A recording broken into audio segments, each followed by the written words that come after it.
Welcome to the Joyful Mud Puddles podcast, support you can count on in your parenting journey. Today, I am so excited to have Kristie Burns. Kristie is the Dean of Students and Director of Curriculum Development for the Earth Institute.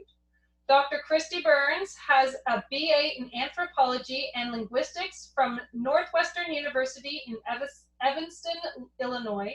She holds a master's and a doctorate degree in plant biology and naturopathy. She was trained as an early childhood Waldorf-inspired teacher and as an early childhood Montessori assistant. Kristie has also attended and taught at numerous Waldorf Education Conferences from 1998 to 2009. Kristie worked as a private tutor from 1989 to 1995 and was an ESL tutor, and a photography instructor at the American University in Cairo from 1991 to 93.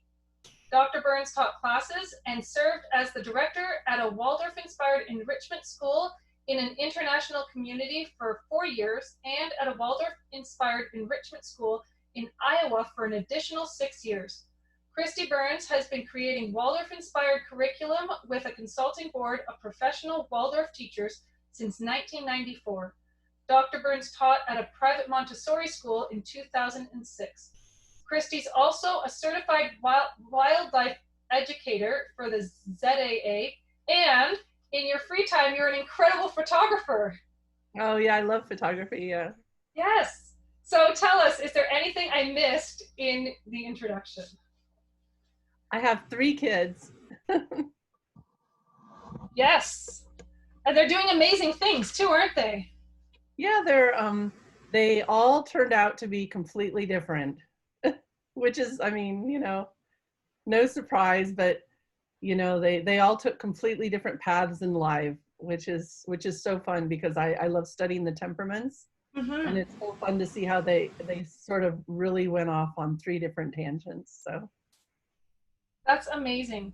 So for the listeners here who might not all be familiar with Waldorf education, how would you describe Waldorf to somebody for the first time? I get a lot of questions like that because people who know me here will be like, well, what do you do? And it's always difficult to explain because it's such a rich, deep curriculum. But I always tell people a few basic things at least. I think the most important thing to know about Waldorf is that it's a holistic learning process. So it's something that engages your head and your heart and your hands, or the thinking, feeling, and doing. And so it's this holistic process that you nurture and engage each child through this academics and arts and practical skills. And this balance is really important. And I also think of it almost like a symphony where there's this steady percussion beat of the child's needs for each age that are set up. And then there's the rhythms of the year that play into the curriculum. And there's the rhythms of the day that play into the curriculum. And then, of course, there's that head, heart, and hands that you're weaving in there. And then you have to weave in, things from the child's culture and the surroundings and nature. And it just all comes together to play this really beautiful symphony. And it just amazes me all the time how you take so many different factors and you can weave them together to make something so beautiful. And I love that description of the symphony because it really is so many different parts that come together. And I think that's what drew our family to using your curriculum when we first started, because I really like that there was so much thought put into where your child was at and the child development component. Yeah, and I like how the thing that really excites me about it is that it stays steady, through all the years. Like I always look for ways I can enrich my own education and connect with people. And I remember many years ago, I attended a conference for science teachers. And it was, of course, all of the teachers were teachers from public schools. And they were complaining about the biggest problem was how they had the curriculum was changing every year. And it wasn't changing in a meaningful way. It was changing in more of a presentation way or an organizational way or maybe something else. And they were having such a hard time keeping up with it and trying to get the curriculum to be aligned then from one year to the next, because maybe they'd teach one thing and then the next year it would be changed. And so, the thing I love about the Waldorf curriculum is that it's been, it's a tried and true, organization that takes you from, first grade all through 12th grade, and it stays, the underlying organization stays the same, which is very reassuring and very, very nice. It is. It's very comforting because for myself, I moved schools often. I think I ended up at 10 different schools over the course of my education from moving around a lot. And then you miss things or it's completely different. Yes. So if you have a curriculum that no matter where you go, it's going to be consistent, that makes it so much easier for families. Oh yeah, I didn't even think about that actually. Yeah, because I actually moved around a lot as well as a child, and so did my children. But yeah, that's a really good point. And if you do connect with the curriculum anywhere, you'll pretty much get the same underlying flow. So tell us, how did Earthschooling start? Like, how did you? Well, it's a little bit of a long story, but I'm going to try to make it short. I actually started it. When I was pregnant with my first child, I was researching I was always into alternative education since I was in high school. One of my big papers that I wrote was on different kinds of education. And that was when I was in 6th grade, actually. And so it was pretty natural for me to pick up, to try to think about how am I going to educate my child, and my child isn't even born yet.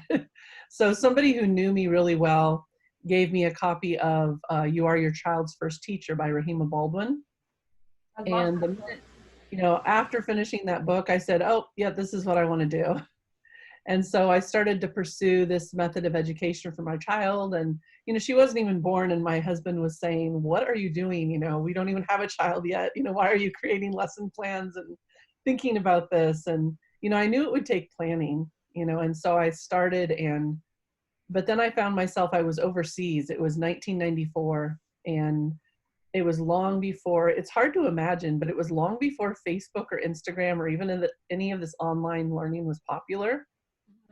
And I really find that even hard to remember what it was like back then, because now we take that all for granted.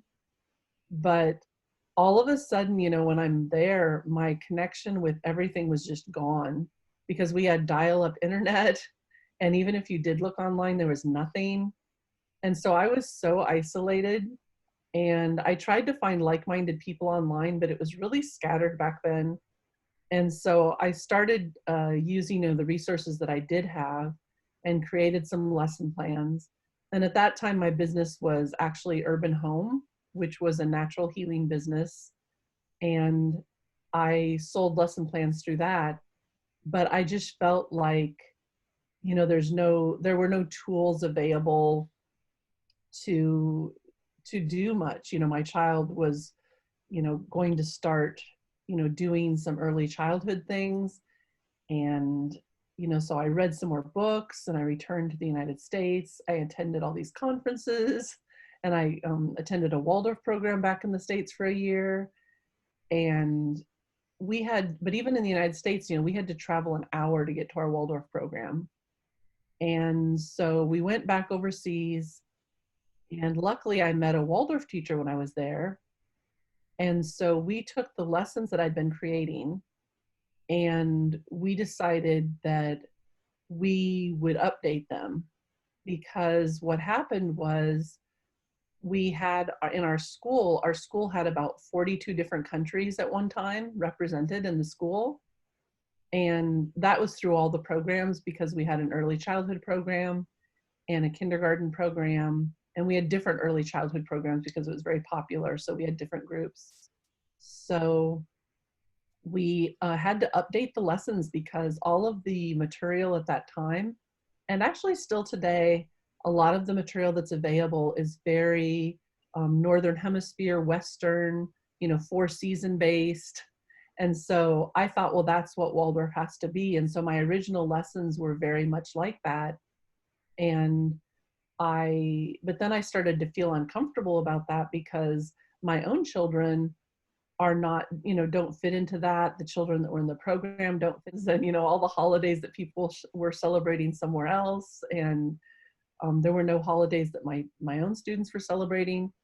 So what we did was we created a program that was inclusive, and it included, the holidays from our students and stories that related to our students and their culture. And we just adapted things to the students we were teaching. And the lessons were, just kept expanding because it took so much time to create these lessons. There wasn't anything out there like that online, and especially nothing that was diverse like that was culturally diverse. And so we started sharing them, selling them to people. And it was funny, we started back with eBay because nobody really had websites back then. And so it wasn't really something you did. And so we started on eBay selling them, and then they just kept expanding. Like, people really liked them. And so we kept adding things and updating things. And then I realized that I was really missing, there were really two things that I was missing a lot. I really wanted more mentors and more tutorials, because if you're living in another country, or you're living out in the countryside, or you're living away from a Waldorf school, back then I didn't have anybody to relate to, or anybody to talk to, or anything. And then I felt I needed help with creating these lessons, because all I had for examples in the books that I was reading were, Grimm's fairy tales, and people were talking about all the four seasons and the Advent celebrations and, different things like that. And so I wanted I needed help with how to create some of these lessons from scratch.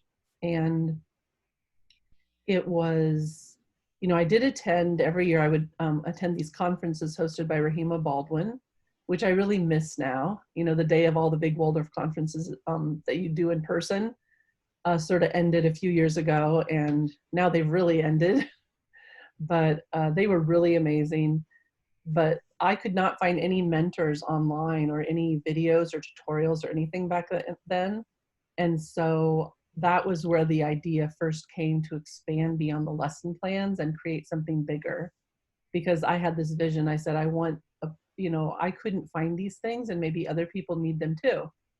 So I thought, I'm going to, create something like this for other people, so that they can use all this hard work that I've done. Shouldn't just be for me, other people can use it too. So I put this idea in my head that I wanted to create something that was, universal, that people could use in a lot of different places, and also where they would have support. Like, if you wanted to know how to wet on wet watercolor, or do a certain technique, you could look it up. Or if you wanted to know how to do chalk drawing, you could look it up. And so, the second thing, though, this is an interesting part, is that when I went to look for help on to how to create these inclusive lessons for my students, I purchased 2 books from Alan Whitehead, who did Golden Beetle books in Australia. And for people who don't know him, he was a teacher at the first Australian Waldorf school.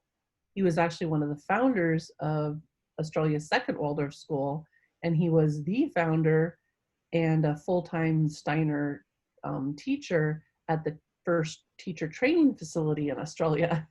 And so he did these books that were just amazing. But at the time, I could only afford to buy 2 books, because international shipping was expensive, and we were a new family and everything. But the way he wrote, through his writing, he taught me that he taught me to see Steiner's intentions and the core of what Waldorf really is, rather than sort of what other people have done.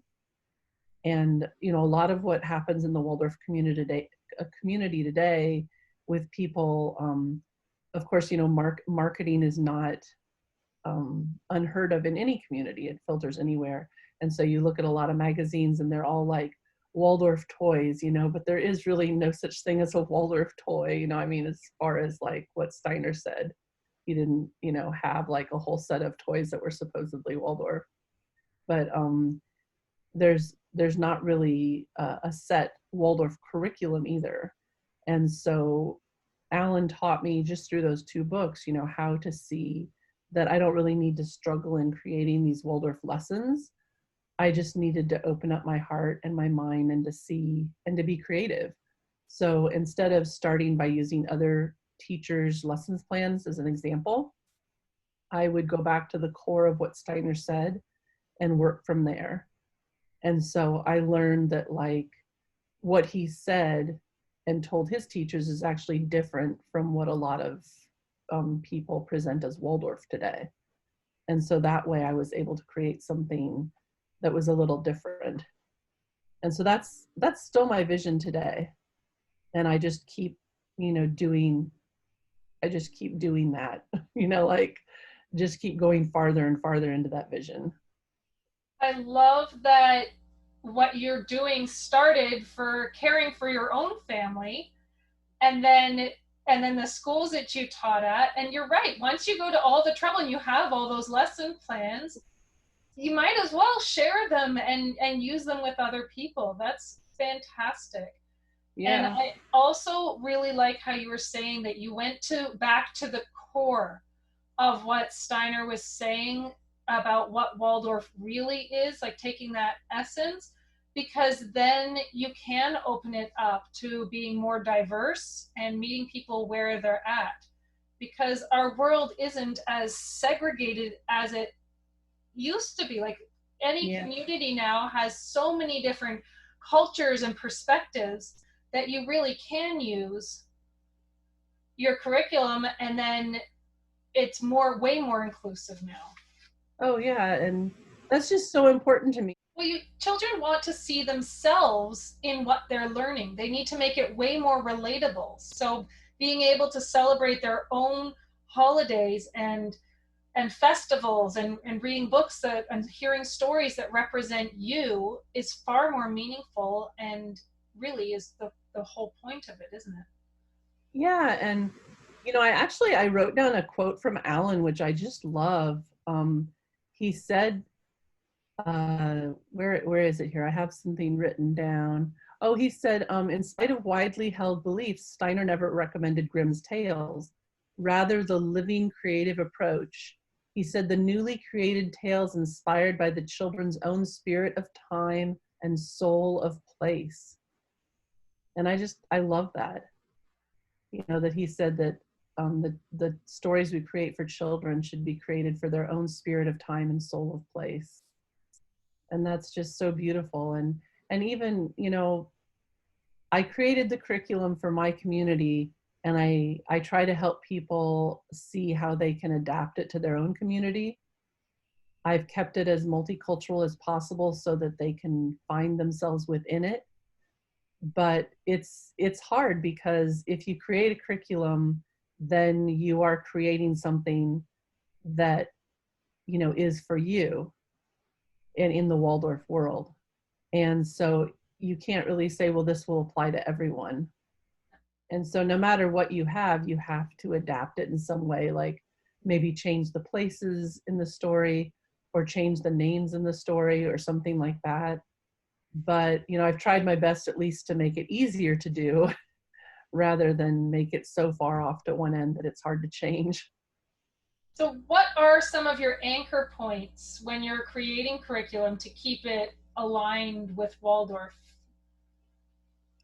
I would say my anchor, well, a big anchor point is the head, heart, and hands. I, you know, make sure that we're covering that, you know, that we're aligning with that. Anchor points are, you know, what the children need for each year. So for instance, there is a goal for the child for each year, and there's a place that the child lives in each year of their life. Just for an example, a lot of people are familiar with the fact that children under the age of 7 live in more of a fairy tale world and an imaginary world of creativity. And so making sure that things for the under 7s are catered to that. And then if you have a child who's living in a different period of their life, making sure that the curriculum speaks to that. And so just meeting the children where they're at in their development, and then making sure that it goes with the head, heart, and hands. And then, when you get specific with different lessons, just going back to, what the original intents are, in different things, like in some of the readings that Alan's done, and that Steiner has, that people have written down. It's nice to look back and say, this was what was said, and then be able to take from that as a core point. That is fantastic, because I know some people are wondering, how do you come up with this? And you're going back to the source and saying, okay, what was the original intent? Let's work with that in mind. But yeah, also, I always ask some questions, and I don't just go to one source. I'll go to the Steiner source, and then I'll go to Alan's books, and I'll go to some Waldorf teachers, and I'll try to find out where the original source from something is. And I usually start with, I would start with something like, okay, I know that this is something that we need to teach. For example, the math lessons. We need to teach the 4 processes of math. And so then in the process of creating a unique curriculum, I start out by intuition and feeling, really. And so I guess with my class, I just didn't feel intuitively that the gnome stories fit with our class. And so I said, okay, why am I not feeling this? Because you need to feel that you feel connected with this. yeah. And so I ask myself these questions, like I do with everything. Well, why is it being taught this way? Where did it come from? As going back to the symphony, what part is it in the symphony? What instrument is it playing? So like one example is the fairy tales in our classes too. Like we ended up taking folk tales from the cultures that the children were part of, and we modified them a bit to reflect, more of their life rather than just, the standards Grimm's tales. Yeah. And so, we created that because we looked back on what the source was and realized, oh, wait a second, we don't need to tell these standard fairy tales that everyone always tells, like we can tell stories from the child's own culture. So I know that a lot of Waldorf curriculum is based on where the child is developmentally. What if you have several children in your family? Do you have any advice for parents who are juggling multiple kids? Yeah, I think everyone is going to have their own rhythm that they get into with multiple children, because it depends on how many children, what ages they are, what their temperaments are. So you can't really have a one size fits all for multiple children, but there are some general things you can say. And one of them is definitely be patient with yourself and give yourself time to try out different things and to find what works. And don't get frustrated with yourself and, give up right away or feel like this isn't going to work, because, you'll find something that works. You might have to, ask different people and look at different things, but it will work. And just some general things that I did with my children, I had 3, which, is sort of in the middle there. It's not as many as some have, but it's not just one. So, I came up with some of the challenges myself. I would one thing that was helpful to me was I would have the oldest child help me with the younger ones. And she loved doing that. And that worked out well for me just because she happened to love doing that. So not all children will like doing that, but it's really nice to have the older ones help the younger ones. And then you can allow the child to lead some of the lessons a little bit or do an activity on their own. And so try to find as many opportunities as possible to lead them into something and then give them something they can do on their own. And then don't worry about doing every lesson every week. I think, I think it's good to have a curriculum because it really helps give you structure. And having multiple children, it helps you to have something that's planned out because it really does take so much time to create a curriculum and, to take all those factors into account. Because, when I was talking about the symphony and how all the pieces go together, you may open a page of Earthschooling and say, oh, there's 3 pages here. But like in those 3 pages, behind the scenes, I was making sure that all of those factors came together. And so it's really hard, to actually do that. And so I think, when you get the curriculum though, you sometimes feel pressure to complete everything in it. And I think when you have multiple children, you need to go at a different pace sometimes. And try to combine as many lessons as you can.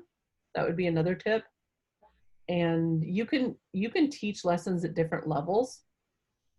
So, if you're doing something, try to find a spot for everyone. So think of it as if maybe you're hosting a picnic or something, and so like, if you're hosting a picnic, your older child may be able to do some of the cooking, your younger child may be able to set the table, and maybe you have a child who all they can do is put the tablecloth on, and so it's the same with the lessons.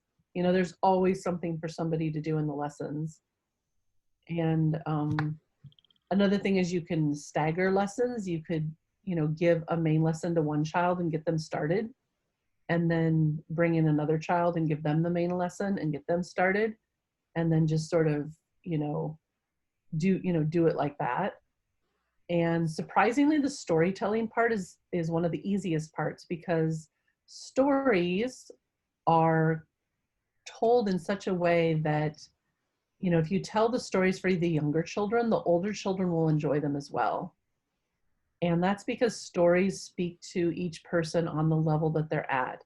So a story doesn't really take on its full being as a story until it's told, because part of the story is the listener. And so if you tell the same story to 3 different ages, they're all 3 going to take something different from that story. So the stories are easy to do with the combined ages. And then the cooking, of course, you can do together, making bread. Nature walks you can do together. Math, is just something where you can get the older ones to help the younger ones. And it never hurts to have the older ones doing some of the recitations or practice with the younger ones if you want, because people don't realize this, but it actually takes kids sometimes up until 6th grade to learn some of those, even though they start in 1st grade, it takes them a long time to actually really get these 1 times 1 and 2 times 2 and all these things memorized and into their system. Yeah, a little remembering and refreshing doesn't hurt.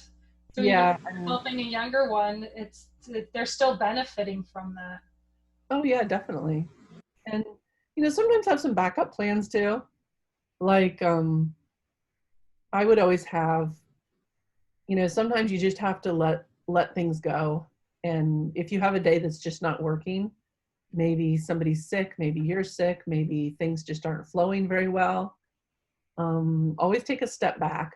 And you can start with a small step back by you could just end the lesson and say, okay, well, you know what? We're going to end a little early and go for a nature walk and see if that resets the day. And if not, maybe just have a few backup plans in place for maybe an outside educational activity you can do, like going to a museum or something that fits in with the lesson plans. Always have a backup plan. Always have a plan B. I love that. And a lot of this that works for multiple children is great advice too for new families. I know this pandemic has brought a lot of families to decide to homeschool this year. Yeah. They're all new to homeschooling, and so do you have any advice or encouragement for them? Yes. You know, I would say find a curriculum that fulfills your needs and stay focused to start out with.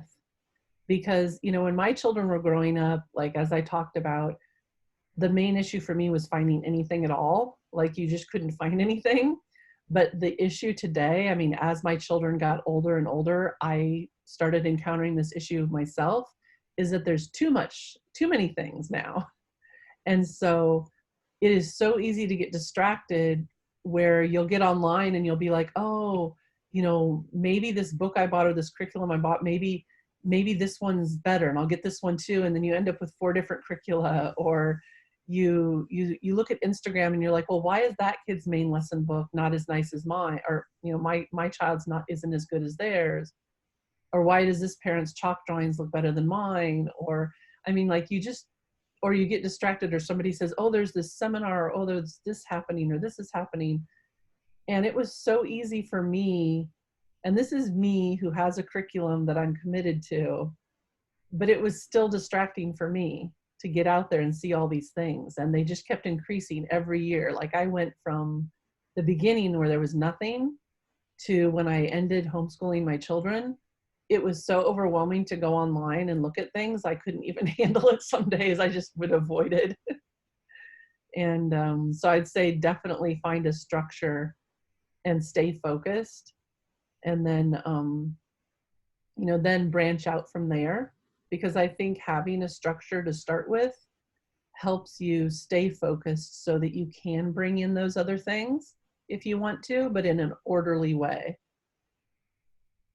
And so, I mean, of course, I'd recommend our curriculum because, I mean, one thing I worry about with all the new people coming in is that, you know, I've been doing this for 25 years and I've seen a lot of things and I've experienced a lot of things as a homeschooler looking for resources too. And there's a lot of people that are just, you know, it's all about marketing and things like that. And I'm worried that, okay, now all these people are going to be homeschooling, that a bunch of just, I don't know, fly-by-night curriculum people are going to show up and say, hey, you know, buy our curriculum. And really all they did was just slap something together because they know there's a market now. Exactly. And so I'm a little worried. I mean, like, I think people need to remember to research what they're getting into. Like, for instance, we've been through like 25 years of trial and error. We were the first Waldorf curriculum to offer online resources, which I think is sort of funny because back when I first started offering online resources, everyone told me, why are you doing this? You know, Waldorf doesn't go online. Why do you want to put Waldorf online? And everybody discouraged me. And now I'm sort of laughing because it's all over online, you know? Yes, everything's shifted to online now. Yeah, so I mean, and in my head, everybody was discouraging me, but I'm sort of stubborn in a way, and I just kept going, well, I want it, so there must be somebody else out there that wants it, you know? But we keep adding new things each year, and we do all the work, you know, so that you can just, like I always say, I want you to be able to enjoy teaching and enjoy the beauty in the curriculum. So we do the organizational stuff, we do the lessons, we create core standard charts that fit into the curriculum requirements your state might have. You don't have to figure that out. We have this nice transition from public school to private, you know, to the homeschooling because we have the open and go lessons you can use. We have like IDs for students if you need them, and transcripts and certificates and student evaluation charts and checklists and calendars for the year. And, you know, we have all the teacher support. So if you don't know how to do something, it'll be there. And there's actually a lot of schools that use our curriculum. So it's popular with some of the schools, and they use it for their teachers and things like that. So I think ours is a good one. But I mean, if you're looking into different curricula, I would say definitely, you know, look at some of those things I've talked about. You know, what are they providing you, and what is their experience? Definitely. And I love that you are constantly adapting and growing with what's going on in the world, because I know that now you're adding a lot more to the high school as well. Yeah. And we actually just started cooperating with some other teachers as well. We were creating a Waldorf program for high school for a few years now, and I started to realize that some of the classes in high school are so I don't know, they're they're hard to, I mean, and I to be honest, I don't feel like I did as in-depth a job as I could have on some of the classes myself, like when I was teaching my children. um I feel like they're really hard because your high school student is at this level where you're looking at them going, you know more than I do, you know? It's like, and so, I really always I tried to find other people for them to work with as well, because, I couldn't keep up with them at a certain point because they were just learning so quickly in some areas, and they were all different. So I had three. One of the glaring areas was like music. My youngest daughter just shot ahead in music so far, I had to get her private lessons and everything because I couldn't keep up with her at all.